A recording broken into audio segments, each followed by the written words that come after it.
Hello and welcome to SuggestCast. That swirling vortex of sound is Matt Smith, and Oh, I'm Vincent Watkins. And I'm Ben Heaton. yay. We're all here. Yeah. Okay, Alright, so so we have 4 suggestions from last week to discuss What? before we get into giving our suggestions for next time.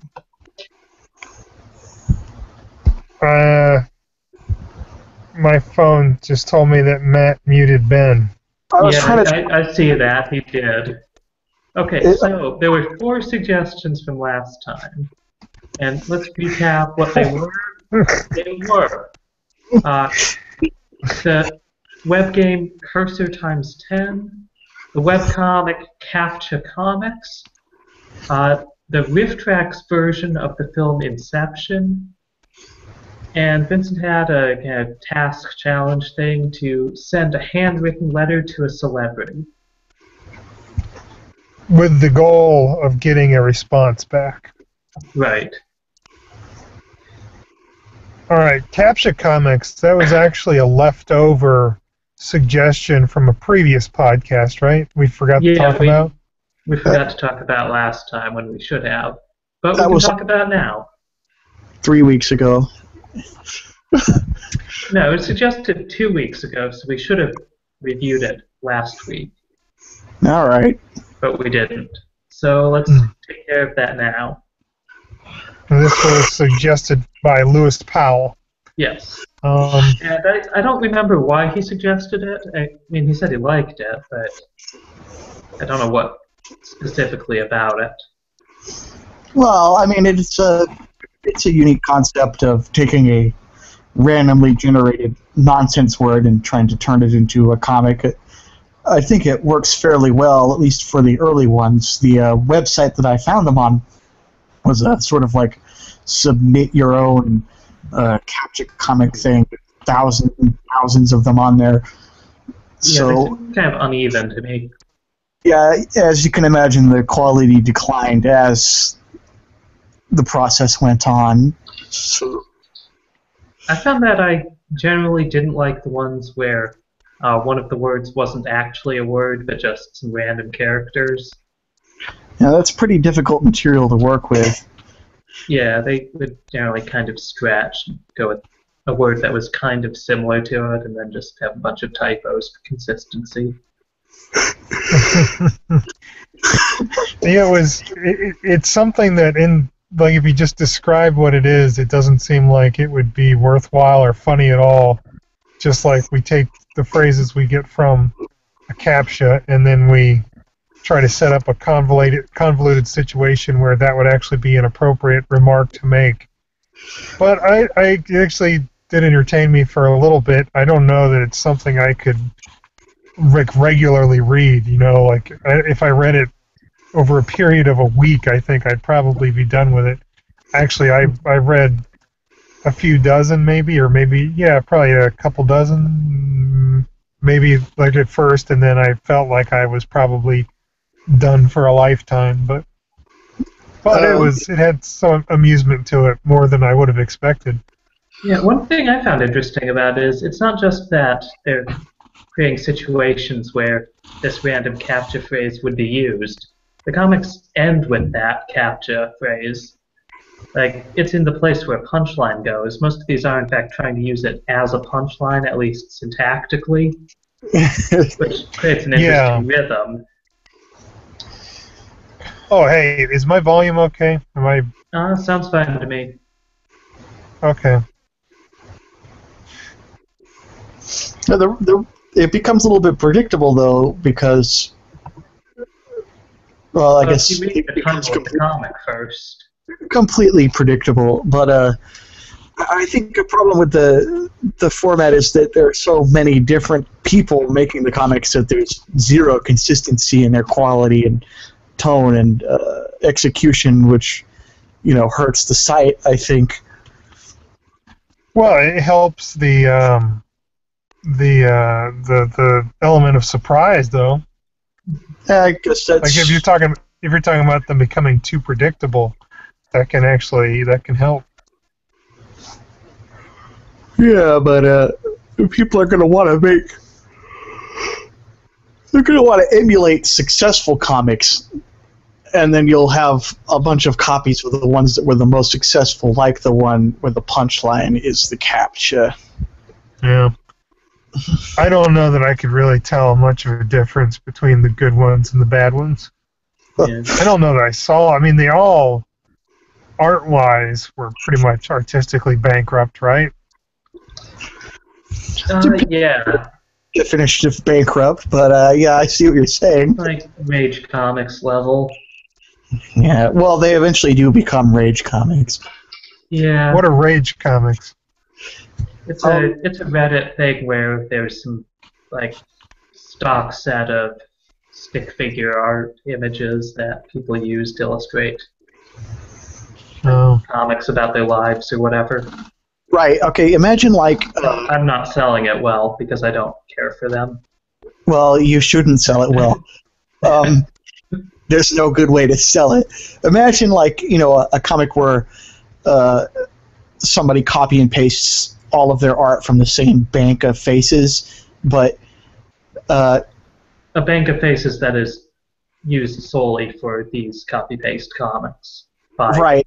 millions of Redditors. That's correct. And they have multiple facial features for each person, so like it can get really confusing where one person moves through a range of rage emotions or whatever, and their face changes completely. And eventually, or I guess it really didn't take long once Reddit got a hold of it to turn it into like a lengthy journal-style comic about your day. All right, we're done with this. Move on to your... It's going to be all about Vincent. No, I think we're trying to cut through these so we can get to the main event, which is Inception. But we'll get there eventually. Right. I tipped my hand a little too much. I really let the viewer in on the hidden structure to the show. Okay, letters to celebrities. I didn't even do it. It was my own suggestion, and I blew it off. I didn't do it either. I tried to look for Vicki Lewis's mailing address and couldn't find it. See, this is the problem, though. It makes perfect sense, in the age of like email and Facebook and Twitter, that those are the only options that they're going to give you to contact a celebrity. I think Vicki Lewis should want a handwritten letter from me. Sure. Who's Vicki Lewis? She played Beth on News Radio. Oh. Yeah, I also started considering that, mailing somebody a handwritten letter under the pretense of an online dare is sort of disingenuous and not I have things I would genuinely like to say to her. Well, I mean, but you're doing it on a dare. I was going to do... I wasn't doing it like a month ago. Right. I was going to hand transcribe the Vincent Watkins Presents the Rules of the Camel to David Lynch, but That's not a bad idea.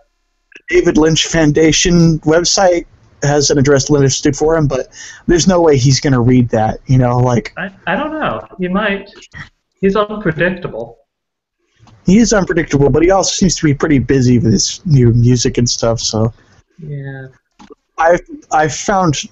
I'm probably on like a horrible government list now because I Googled the President of the United States mailing address because he was my backup. When I was he's even less likely to read the rules for the camel. Hey Matt, you missed. I live in D.C. I can drop it off at his house next time I buy there. Oh yeah. Yeah, I intended to write a letter to Christopher Manson, but just didn't. That's a good choice, actually. Well, you have his address though through creepy stalking techniques, though. I don't know if you want us to mention that. There was nothing creepy about it. There was nothing stalky about it. Well, okay, maybe it didn't take a lot of work. Does that make it any better? Well, I'm not going to throw stones here. Yeah, like, if there's anybody here to throw stones about being creepy, it sure as hell isn't me. So, All right, All right, let's everyone who has not knocked on Christopher Manson's door, please take a step forward. Not so fast, Mr. Heaton. Okay, first of all, I rang the doorbell. I didn't knock.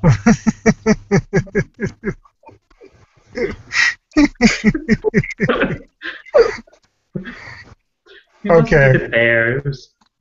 all right. Anyway, let's move on. Okay. So none of us. Oh wait, you know what we forgot to do? Suggestion. What? We forgot to vote on the first suggestion. Oh, I can't even remember what it was. Captcha Comics. I vote for. It's not hard to read a few of them, and you'll learn something about the structure of humor. Like I do think the constraint of trying to force random things into a punchline-y role is interesting. And it's why not? also something that I might refer back to later. Sure. Good enough. Thumbs up. And it was also nice that it's a very familiar source of random phrases that we've all had experience with in these internet times. Yeah. Very good choice for a comic premise. Though, yeah, the execution itself, you can read a dozen of them and then you're done forever. Where's your vote, Matt? Not that it matters. We don't really care because you're going to be outvoted if you vote against us. But just for curiosity's sake, what do you think? And for the record, since people will be tabulating who voted for which to establish which of us is the most liberal or whatever. Okay, we have two Matt Smiths now. Matt. You don't get two votes just because you're in here twice, Matt. Sorry, my phone just rebooted itself as soon as Vincent started talking. So. All right. Well, what's your vote on the Captcha Comics suggestion? Yay or nay? Yay. All right, it's unanimous then. So good choice, Lewis, wherever you are. Now, I like that we couldn't even remember to vote on the suggestions. Well, that's a recent addition to our format. Yeah, it's true. Okay, and the handwritten letters to celebrities, I can't really vote on that since none of us did it. I think that in itself is a thumbs down. I don't know. None of us can be bothered. Should we try to do it by next week? Yeah, let's roll it over. And then I won't come up with I won't have to come up with another suggestion in 30 seconds while Matt's giving his. Well, we'll get to that later. All right, next. Okay, Cursor times 10, a web game that I recommended, or suggested, sorry. It was not a recommendation necessarily. Did you guys play it? I played it. I played half of it, and then I was in such a bad mood that I watched a speedrun video of it to see it through the end. Okay. Were you in a bad mood because of the game? No, I probably wouldn't. It's really disheartening when you know you're going to lose that game because you're going to have to go through all that clicking again. It's just, frustrating. Okay. Yeah, I'd agree with that. It does kind of punish you for, like, experimentation. Like, you got to kind of get your shit straight real quick unless you want to keep clicking that thing a million times. But on the other hand, there really wasn't that much tricky about it, unless maybe if you didn't notice the first switch that you had to hold down, like on one of the lower floors. Like I could see getting real annoyed. Yeah, I got to that room with the 3 pressure plates, and I was like, fuck. Yeah, we have to help it simultaneously. For our listeners, well, the ones who haven't played this themselves yet, which you were supposed to do over the last week, listeners. Yeah, listeners. Where you're going through these levels and you click on the stairs to go to the next one. Sometimes you click on pressure plates to make stairs appear. But the twist is, after some amount of time, your run through it ends and you start over at the beginning, but your previous playthrough is still going through as a ghost kind of thing while you're going through it.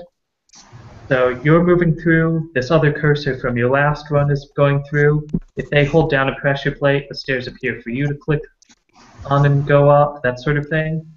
It's called cursor times 10 because you get 10 of these lives going through eventually simultaneously. Now, you recommended this because of that gameplay mechanic, but see, that's something I've seen in a lot of different games. Maybe this was the first one to do it. I don't know how old this game is, but this was not anything new for me. No, what sort of games have you seen do it? I can't remember the names, but they've all been like puzzle platform games. Like, I know there's one with a time-traveling robot. There's one where you're a dude in a top hat. But it's essentially been the same thing, like where you start over with a new character, and then the old character still continues along doing what you did when you were playing that character, and then you have to like flip switches to make stuff open so the next character can do something, and you have to time everything out. I really should have done 5 minutes of research to figure out the names of those games to be concrete here, but all I can say is the fact that they exist and you've played them is enough. Yeah. So maybe this is an important cultural touchstone because those people saw it and took it and ripped it off. Yeah. Well, I think it's not ripping off. I haven't seen those games. If it's literally they're really nothing like it. But you have a top hat, then. As I say, they're pretty different because the ones I've seen it in have all been 2D puzzle platforming games. Yeah, whereas this is 3D isometric, completely different. Yeah. No jumping at all. Right. Did you play the second one? No. Is that called second Cursor? One, or is it Cursor called 2? No, it's Cursor times 10, like second session or something like that. It actually looked like it had some more interesting stuff, some trickier stuff, but then, I played for a little bit, and then it's kind of like what Matt said. I was just like, fuck, man, I don't want to have to do all these early stages over and over and over. And I just gave up. But I mean, I don't mean to say like it was like the first playthrough. Like I was going through the first playthrough, and I was just like, I could see where it was going, and it was like, God, I don't want to fucking do this. It feels like work. Like, if implemented differently, this could have really done it for me. But like, it's very, very tedious. And then someone in the comments actually had a good suggestion, which is that you shouldn't have to click rapidly on that one box to open it. You should just be able to hold down the mouse. Yeah, I would have preferred that. Yeah. It's an okay game. I'd give it maybe like a thumbs at a slight incline. Okay, well, I'll give you we're that not much. rating how good the game is. We're rating how good it. No, but as to whether it's a thumbs up or a thumbs down, I'm going. I don't actually consider it to be that great a game. Like, I wasn't suggesting this because I think it's one of the most fun web games out there. Yeah, I got it. We know what the premise of the show is occasionally. Sometimes it's not the premise. It's a confusing enough premise that I think it's worth constantly restating it in these episodes. I don't know if it's so much that it's confusing as the fact that we totally disregard it about half the time. Yeah. But maybe that's why it's confusing. But yeah, I could see referring to something like that as a cursor times 10 mechanic. Yeah, like the same way that you might refer to a New Game Plus thing like in Chrono Trigger. Yeah. So yeah, I'm okay with that. What was your thing, Matt? Did you give us one? You didn't give one last time, but we do have another suggestion from our silent partner. want to vote Yes. on 10. What? Oh, he needs to vote on Curse of Times 10. Yeah. Don't forget our format. Right. I guess I'm going to have to vote nay since there's better options for this idea out there. Wait, have you played any of these other games? No, but I think I've seen them in gameplay videos of games I was thinking about buying and then ultimately did not buy. Well, but this one you don't have to buy. Yeah, that's true. Which is meaningful not just for the normal reason of us not wanting to spend money, but also because a free game is going to be a more widely accessible cultural touchstone. Because many of our listeners also do not want to spend money. It's a good example of a video game touchstone that I'm not going to. So we've all played it, but like Spelunky's random level generation stuff. It's not the first game to have random level generation, but I think there's something special about the way Spelunky does it that's better than other games. Well. Yeah, that I think would take a long time to explain exactly what's so good about it, and what's unique about it. That if you encounter another game like it, I think it'd be a lot easier just to say, oh, it's got Spelunky-like level generation. But I don't know I've ever seen another game with Spelunky-like level generation. Yeah, I mean, that goes beyond, like, NetHack style stuff. Yeah, that stuff is... Which is... RPG-type stuff like that can't account... I mean, maybe it could. But what's interesting about Spelunky is seems like there's so much opportunity for the levels to be totally fucked up and unplayable if randomly generated, but it's actually pretty rare that you're even stuck in a situation where you have to use a bomb or have to use a rope to progress. It does a very good job of keeping things playable. Now, what's weird about that is in the Spelunky HD, the pay version of Spelunky, it actually does a less good job of that, particularly on the jungle levels. Often you'll be blocked by a tiki trap thing. Oh. Yeah, and you'll have to have a bomb to proceed or whatever. It's bullshit, man. Bullshit. And it's not like it happens all the time. So Spelunky gets a thumbs up. I almost suggested Spelunky last week. So that was an insta-gestion. We don't even have to wait a week to do it. I was so close to suggesting it. I would have suggested that if everybody in here hadn't already played Spelunky. Man, if I went back to playing very Spelunky. Little. I've not played it much. Oh man, that's something that really gets better the more you play it. Like the more you get into it and the more you really come to understand all the mechanics and how everything works, and you're no longer at the mercy of the game all the time. Like you don't start each game expecting to die. You start each game expecting to win. Yeah.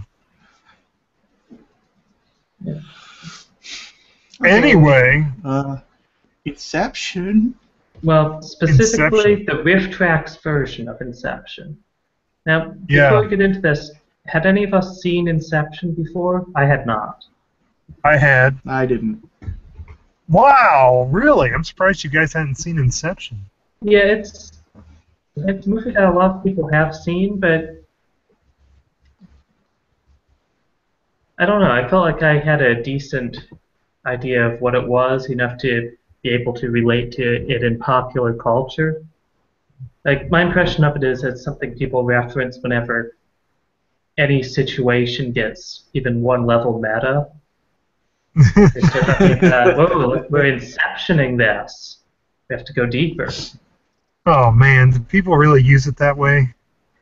I don't know. Oh, my God. They used it endlessly on the internet. It was horrible for, like, the first 3 months after that movie came out. Like, it actually really didn't even die down until, like, maybe 4 or 5 months ago. People were still like, whoa, we gotta go deeper. I liked the movie okay when I saw it, but then everyone was talking about like how it was like this mind-bending psychological thriller or something like that, and they talk about how confusing it was, and I don't know, what happened in that movie.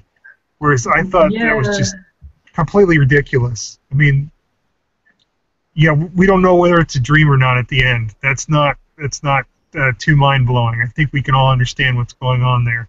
Yeah, there were a few times... It's not quite Philip K. Dick level. Yeah. Yeah, it's not quite, it's not even the Arnold Schwarzenegger version of Total Recall. Actually, I shouldn't throw that out as a bad example. That's another that's a movie when that came out. I was a kid. People had a similar reaction to that one, where they get to the end and it's like, oh, what was he really on Mars? Was he really a secret agent, or was it all just implanted in his head? What was going to happen at the end of that scene? We don't know. But I think that was better than Inception in terms of, I don't know, setting it up so that you could actually think about it and say, well, it could be this way or it could be that way. Whereas Inception, it's just like, yeah, we don't know. There's no way to tell, and they've obviously set it up so it could go either way. Would the top have kept spinning if we kept watching it? I don't know. But anyway, the point here is not to shit on Inception. I guess we're just talking about the movie a little bit before we get to the riff tracks. Right. I would not say that Inception itself is a good suggestion for this. Because there are a few things that you should know about Inception in order to be able to process references to it, but you can get that without watching it. Yeah, it's more like this is something you would want to be able to reference or understand references to, so you could have conversations with idiots, but it's not something that you yourself would ever have reason to refer to.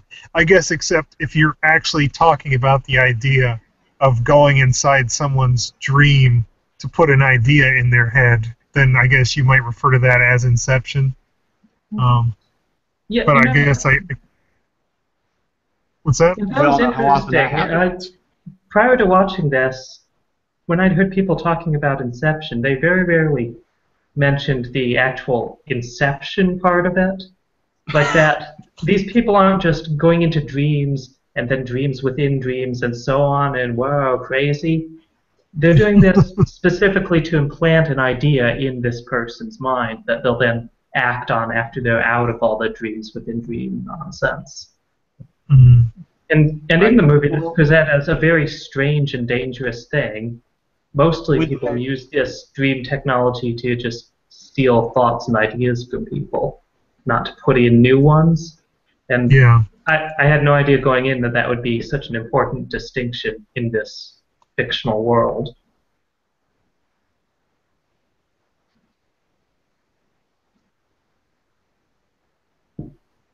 Yeah, that was really stupid how time kept slowing down every level they went down. Oh, man. Yeah. Yeah, there's a lot about how dreams within dreams work that didn't really make sense. Almost none of that related to how I experience dreams, but dreams are such a personal thing that's not really a fair criticism. Of course, they're going to interpret what dreams look like in whichever way makes for something nice to show in a movie. Yeah. Yeah, I didn't hate the movie though. I thought it was an okay movie when I saw it. Yeah. I didn't think it deserved the praise that it got. The impression I got watching the Riff Tracks version was that it seems like a decent enough film. Yeah. Now, I was watching the Riff Tracks. I said this before, but it was like I kept ignoring the Riff Tracks and just watching the movie. Then I had to keep reminding myself not to tune out the voices. I wonder if there's something about, for me, not seeing the people on screen like they are in MST3K that makes it easier for me to tune them out like I would someone else talking in the room while I'm watching a movie. You should just put a Tom Servo decal up on your monitor TV. Or it could just be because it was a better movie. Like, whether it's a great movie or not, this is better than anything you'd see on MST3K. Like, this is a movie that I would watch. So maybe that's what I just was getting drawn into the movie, and that made it easy for me to ignore the riffs. I don't know. Movies like Teenagers from Outer Space are things I would watch absent MST3K commentary, but I think they still work in that format. I haven't watched a lot of MST3K. What? Yeah, we went into this last week. Well, Yeah, that's true.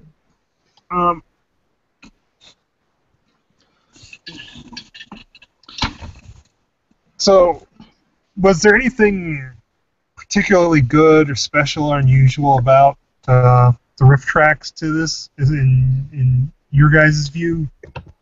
Not quite that I got, though. So part of the suggester's reason for this particular riff tracks being recommended was that he felt like the riff tracks for this one works unusually well because the movie already has a bunch of layers of fiction going on, so it's natural to add one more. Oh, that's ridiculous. That's bullshit. All right. Well, it takes care of that. Yeah, that's the reason. That's why we watch this, because they go in dreams within dreams, so that somehow makes the jokes that they're making about the movie better. That's the dumbest fucking thing. So I'm not sure if that was the reason for him suggesting it. I just know it is a thing he believes about this particular riff tracks. God, I'm so upset that I even watched this fucking thing now. If that was the reason why we were supposed to watch this. I'm gonna go strangle a cat. Yeah, you might strangle a cat anyway. You're just going to use it as a flimsy excuse. Yeah, I was signing off and going to resume what I was doing before. Okay, so for next week, try strangling a cat. Yeah. Quite easy. I don't even think it really... If your cat has a thin neck, this request will be very easy for you. The riff tracks didn't actually try to employ that sort of interpretation. Like, they didn't act like, as the commentators on it, they were going into this dream about these actors invading dreams. Yeah, but that's how effective a layer of fiction it is. They could have structured it that way, but yeah. They really believe that they're just people talking over a movie, when in reality, that they're actors paid to pretend to be people talking over a movie. That's true. There's that the layers. I mean, they're layers, but I mean, they're not like an onion. It's not like sort of, but yeah. I mean, I guess that's what I'm getting at. I mean, it's like they go to different locations by going into different dreams and stuff, but it doesn't really change the narrative too much, and it's not like there's a ton of interaction between the layers or anything. I mean, it's like loud noises that occur higher up can affect things lower down, but it's gravity shifts when but it's not terribly. It's not terribly sophisticated or anything. I wouldn't even really think of this as a movie that has like a bunch of layers to it. I mean, I'd be thinking of something that has like a framing device, and then someone reading a book to somebody who then goes to in the story they see a movie or something like that, where there's a bunch of stories within stories, not just going to different dreams within someone's dreams. Well, which is the different dreams as layers kind of fell flat for me, because to me it doesn't really make sense to talk about your dreams being nested that way. Like, that's not an experience I have with dreams. I've had dreams that involved me waking up, but I wasn't really awake, but it's not as though there was one level being tracked where I'm sleeping and dreaming, having the second dream. Right. Yeah. It's a linear experience. Okay. I guess we're done with that. Yeah, I guess No, I'm not sure we we really need to got talk. the right thing out of this. I am glad that I watched it. I feel like I understand Inception a bit better now. I enjoyed it. I enjoyed watching it. I thought, and some of their jokes, Yeah, they have good jokes. like they're really funny, and they don't even seem like jokes some of the time. They just like I don't know. They just like respond back to something that somebody said, or it really is. What stood out for me was in one of the Nested Dreams, the winter one where they're on that mountain and an avalanche starts, and one of the people says, "I hope that's an avalanche of savings."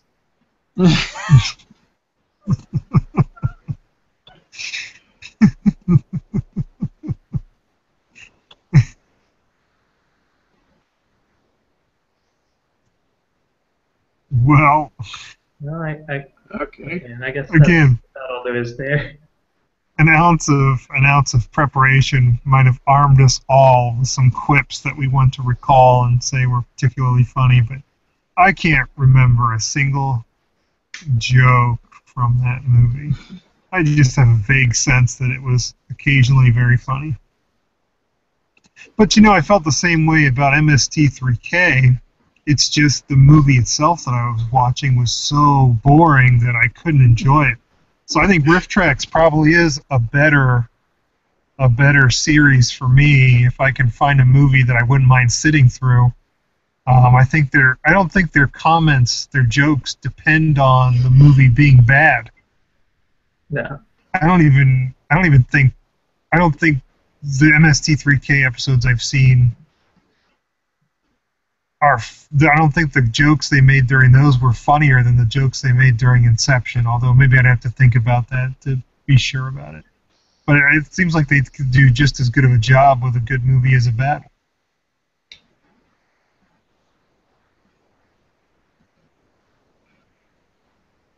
And I could actually watch a good one. So I'd be up for doing that again, actually. I'd be up for watching another Right. Riff Tracks. So for next week, Riff Tracks of Inception again. Alright. What's the other? Joel has his own Riff Tracks thing, right? It's called That's Cinematic Titanic. Cinematic Titanic. Is that his thing? Yeah, I haven't seen any of that. Is that as easy to come they by? have silhouettes and everything. Oh, really? Yeah. Who's doing it with him? I think A couple people nobody knows. I mean, I feel like how can Pam you compete Forrester. with? I don't know. Oh, It's got some of the original crew, or the woman who played Dr. Forrester's niece or whatever in the Comedy Central series. yeah, it's hard to. It's hard to compete with Crow and Tom Servo, though. Whatever those guys' names are. I mean, those are just voices that sound like they belong on the movie soundtrack, making fun of the movie. Yeah. Well, what's another Riff Tracks movie that we should watch? I'm sure you guys have seen some, right? That are good. I saw the Fifth Element one. It was alright. Fifth Element? That's it. Okay. Yeah. That's kind of a hard movie to watch, though, isn't it? Oh, I liked it. Oh, it's so boring. Yeah, well, maybe you shouldn't watch the Riff Tracks of it then. Weird. Okay. Maybe they should do a Pee-wee's Big Adventure Riff Tracks. I guess not. It'd be hard I'll watch to. Pee-wee's Big Adventure again. I'd watch it, but it might be hard to take the piss out of Pee-wee's Big Adventures. Yeah, I feel like comedy is a worse target for it. Well, unless it's a terrible comedy. Yeah. Yeah, like an Adam Sandler movie or something. That's what I was just Yeah, thinking. but then a lot of their jokes would be about how lame this attempt at a joke is. Well, That's I feel okay. like I think failed drama is funnier than failed comedy. I guess I shouldn't be saying failed. Like, Riff Tracks does work with good movies, so. Mm-hmm. Okay. Well, I guess we should move on to suggestions. Yeah, suggestions for next time. For those not familiar with the show, this is the time when we begin thinking of what suggestions we want to make for next week. I actually thought of one 30 minutes before the show, so... All right. What do you got, Matt? I would love to hear about your suggestion in long, slow detail. All right. Okay. My suggestion this week is another Japanese anime. It's called Hozuki no Reitetsu. I guess it's pronounced. It's a slice-of-life comedy about hell, about being in hell and running the government of hell, and their horrible problems that they have because there's such a huge influx of evil people that need to be punished, and they don't have enough money to punish all of them, and they have all these problems that they have to deal with. It's sort of like an office comedy, I guess, in a way. It's very much my kind of show. You'll have to link us to some place where we can legally watch. It's on Crunchyroll. It's on Crunchyroll. It's very good streaming quality. It even works on my internet connection. I can slowly read a review of it. If you would like. That's all right. We can go on to our suggestions. Yeah, actually, while you were talking, I remembered that I did have a suggestion that I came up with some time ago. Wait, we've already got your one to write a letter to a celebrity. Fine, then I will save this for next week. Well, you could do another one if you want, actually. I'm sure as hell not going to do the letter thing, so give me another suggestion. Oh, see, you shouldn't have said that. You see, because here's what my suggestion was going to be, is that we ignore one of the suggestions we've been given this week, but then come on the podcast and pretend that we did it and try not to get caught. I already did that this week because I had never finished watching the Rift Tracks Inception. But you still kind of watched it, eh? I watched it, or I tried to. I got like halfway through it. It wasn't that long. Then what happened? There were too many emotions in the movie or something? There were too many emotions in the movie. Hey, did anyone else just like think it was a little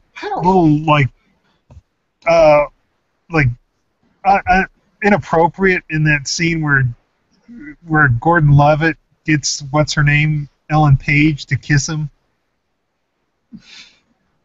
I didn't see that scene. People start. Oh, well, the subconscious, projections are starting to look at them and notice that they don't belong in the dream.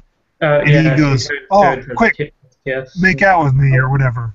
And so she makes out with him for a bit, and she's like, "Oh, it didn't work." And then he, in a tone that suggests he knew it wasn't going to work, he's like, "Ah, it was worth a shot." And it seemed like a little, really taking advantage of her. Well, yeah, but keep in mind that was within a dream. They didn't really kiss.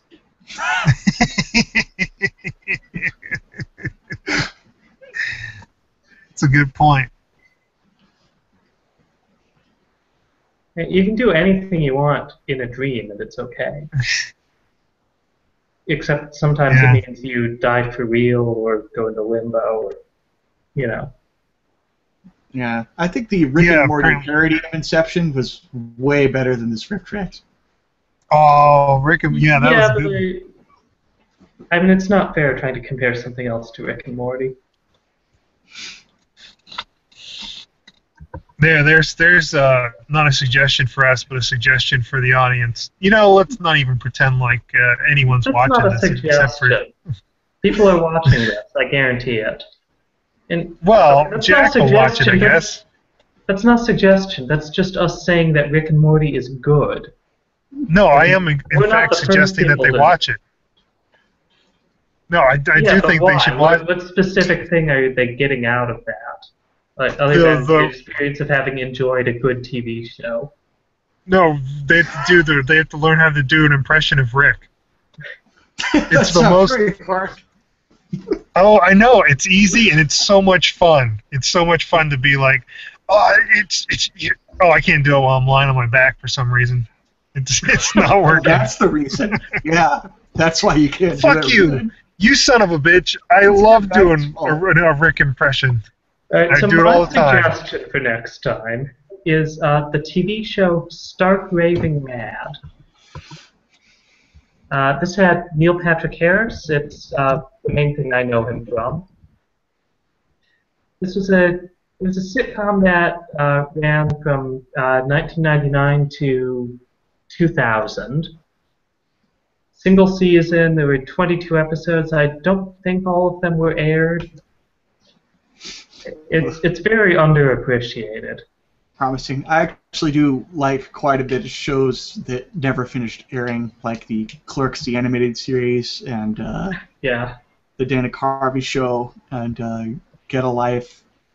And Clerks, the animated series would be a good suggestion for this if we hadn't all already seen it. Yeah, Get a Life was good. There's Chris Elliott. And who else was in it? Well, have you watched it recently? Chris Elliott. I think I watched a couple episodes of it on YouTube a couple of years ago when I realized that it was available online. There are some really solid, really funny episodes, and there are some kind of clunkers. But I remember watching it when it was new when I was a kid, and that was the funniest thing on television. It was just unheard of, the stuff they were doing on there. You know, like when Chris Elliott would get killed on a sitcom, like the main character dying. It's not that shocking now, I guess, but at the time it was unbelievable. You know, the neighbor rips off his head and then is like kicking it around like a soccer ball. That kind of stuff didn't happen. It was really a show. Friends. Yeah. It was really something different from anything that had ever been done before. Yeah, I was pretty young when I watched Get a Life when it first came on the air, and the main memory I have from it is when he befriended that alien that he named Spewy because it would throw up all the time, and then they ended up eating him. Yeah, what happened? He got for whatever reason they I can't remember why they ate him. Yeah, I can't remember how he died, but then he ended up regenerating from the leftovers in the refrigerator. Yeah. So our suggestions for next week are Get a Life, Rick and Morty, and Cinematic Titanic. I'm suggesting Stark Raving Mad. I was kidding. Those are not our suggestions for next week. Our listeners are going to think they are, and they're going to go watch Get a Life and Rick and Morty, and they'll probably have a great time. Yeah. Right, our suggestions for next week are Stark Raving Mad, some anime that I forget the title of. Yeah. Letter to a Celebrity for real this time.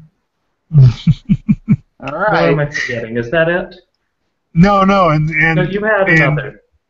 Yeah, ignore one of those suggestions, but then come on next week and pretend that you did it.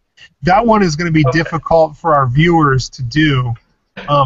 But what they could do is leave a comment in the comment section suggesting that they took one of our suggestions when in fact they did not. That's a good way for them to complete that.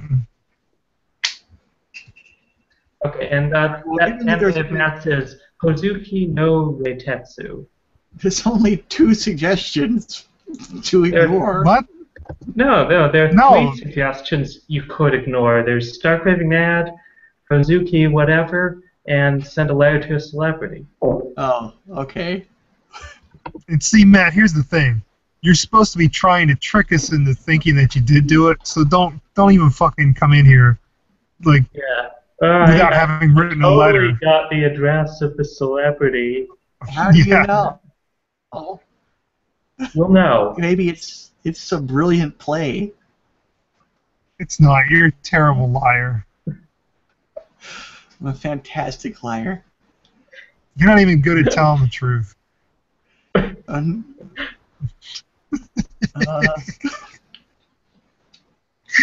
Which, as we all know, is the first step to lying.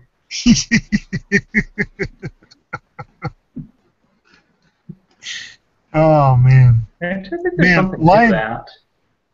I think maybe we should. I won't make the suggestion here, but there's something about doing this while lying on your back that leads to a certain amount of giddiness and irreality.